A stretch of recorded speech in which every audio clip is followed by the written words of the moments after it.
नमस्कार दोस्तों, मैं पूर्व सैनिक कपिल फौजी। आप मेरे को लाइव देख रहे हो। अभी जो भी भाई जुड़ता रहे वो पूरे वीडियो को देखना, और खासकर जो प्रेमेचर जिनको हम ऑन रिक्वेस्ट डिस्चार्ज बोलते हैं कि ऑन रिक्वेस्ट लेके जो पेंशन आया है पूर्व सैनिक, ऑन रिक्वेस्ट किसको कहेंगे? जिन्होंने सादे कागज पर अपने कमांडिंग अधिकारी से ऑन रिक्वेस्ट पेंशन मांगी हो कि मेरे को डिस्चार्ज दे दो, मैं घर जाना चाहता हूँ। अब उसका कोरे कागज में क्या लिखता हूँ ये सबको मालूम है। चार ही शब्द हैं, सेवा में श्रीमान जी, मेरी इतनी इतनी साल नौकरी होगी और मेरे घर में मेरी बीवी बीमार है, मेरे बूढ़े माँ बाप हैं, मेरी खेती का नुकसान हो रहा है और मेरी इतने साल सर्विस होगी, 15 साल, 17 साल, 18 साल, और मैं घर जाना चाहता हूँ। और भाई कमांडिंग अधिकारी उसको अप्रूवल कर लेता है, वो घर आ जाता है ऑन रिक्वेस्ट। सबसे बड़ा प्रश्न है कि ऑन रिक्वेस्ट को ओआरओपी मिलेगी या नहीं मिलेगी। उसके बीच में मेरे पास में आज एक वीडियो का लिंक भेजा गया। Voice of ex serviceman society के अध्यक्ष हैं, बहुत ही सम्मानित हैं, अपने हौलदार वीर बहादुर जी, सॉरी वीर सिंह नहीं, वीर बहादुर जी।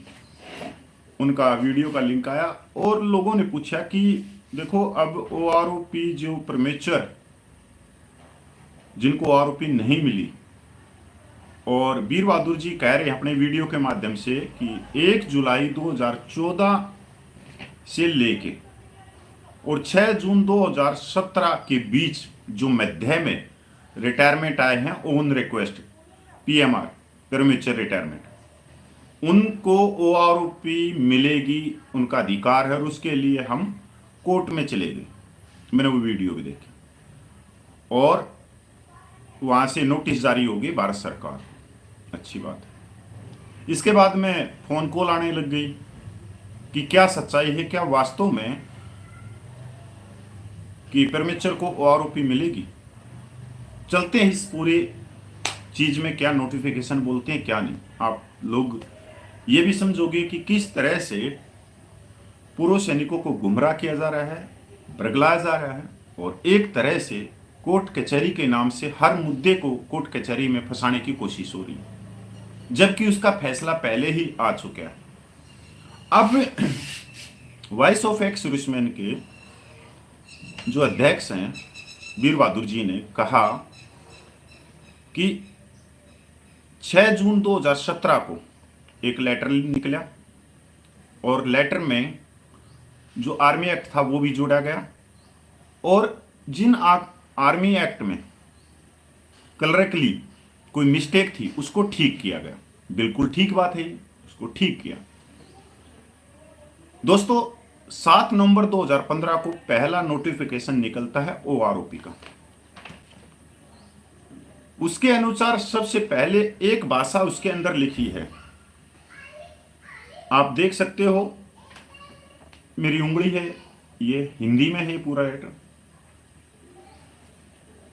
कि ऑन रिक्वेस्ट प्रेमेचर 1 जुलाई 2014 के बाद में जो आए हैं उनको ओआरओपी का लाभ नहीं दिया जाएगा। एक बात साफ होगी 7 नवंबर 2015 के लेटर में क्या करें। इसके बाद में एक ministry of defence, department of ex serviceman welfare 6 जून 2017 को कोरिजेंडम एक पत्र निकालता है ओआरओपी 7 नवंबर 2015 के नोटिफिकेशन को लेके कोरिजेंडम एक पत्र निकालता है। सबसे पहली बार कोरिजेंडम होता क्या है? कोरिजेंडम का मतलब है सही करना,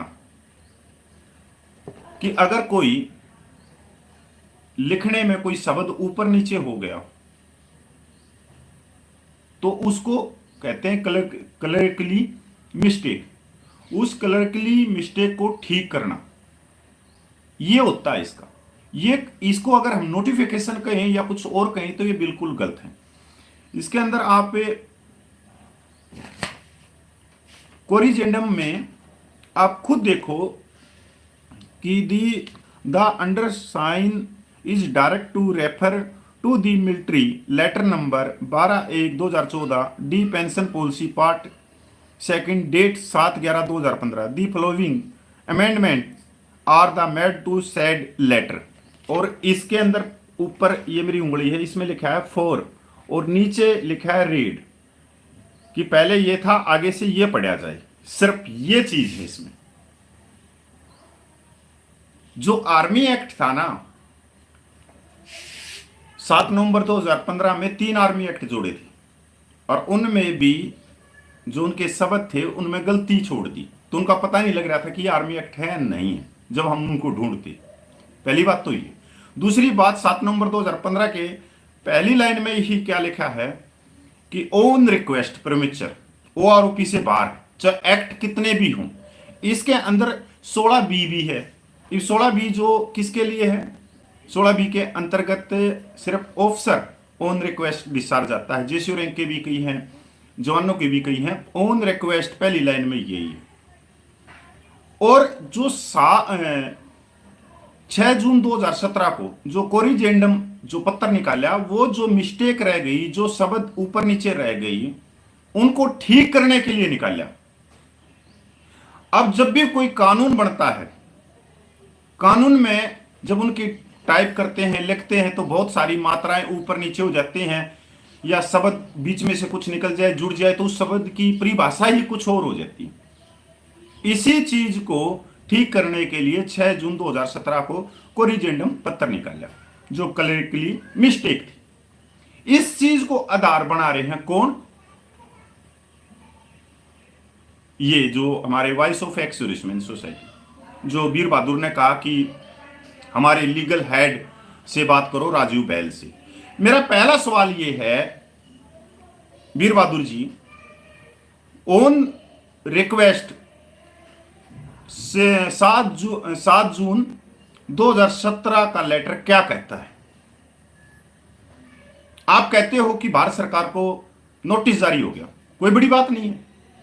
अब कोई भी केस लेके जाओ, सबसे पहले नोटिस देंगे भारत सरकार को, पर भारत सरकार उसका जवाब देगी क्या कि ऑन रिक्वेस्ट ही। दूसरी बात वीर बहादुर जी, सिर्फ आप ये बताएं कि आपने ओआरओपी का जो माननीय सुप्रीम कोर्ट से जो फैसला आया 80 पेज का, क्या आपने वो पढ़ा है पूरा? उसकी तो रिव्यू पिटीशन भी डली थी, तब भी माननीय सुप्रीम कोर्ट ने वो खारिज कर दिया था। क्या आप ये सोच रहे हो कि उस ओआरओपी जो माननीय सुप्रीम कोर्ट से फैसला आया उसमें 7 जून 2017 का लेटर नहीं रखा गया? रखा गया, बिल्कुल रखा गया, पर आपने वो पढ़ा है? यहीं पर हमारे बहुत सारे पूर्व सैनिक भाई ये सोचते हैं कि अब हम अदालत में चले गए और वहां से हमारे को न्याय मिल जाएगा। ये बिल्कुल गलत चीज है, क्योंकि 7 नवंबर 2015 की जो पॉलिसी है, जो लेटर है, उसको माननीय सुप्रीम कोर्ट ने स्वीकार किया और उसको लीगल करार दिया कि ये बिल्कुल ठीक पॉलिसी बनाई गई।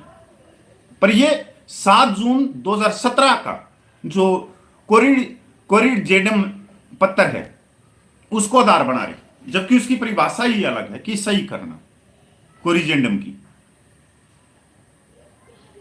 सनी भाइयों, ओआरओपी प्रीमेच्योर को मिल सकती है तो सिर्फ सरकार पे दबाव बना के, इसके अलावा प्रीमेच्योर को ओआरओपी नहीं मिलेगी, चाहे कितनी भी भागदौड़ कर लो। ये सिर्फ एक चीज है।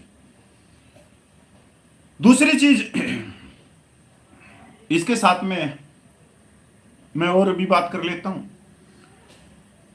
वीर बहादुर जी, आपने कहा कि आपका लीगल हेड है राजीव बैल जी, क्या वो कोई वकील हैं, कोई एलएलबी की डिग्री है उनके पास में, जिनको इतनी जानकारी है? तो इस बात को भी बताएं, सभी के सामने रखें तो होगा।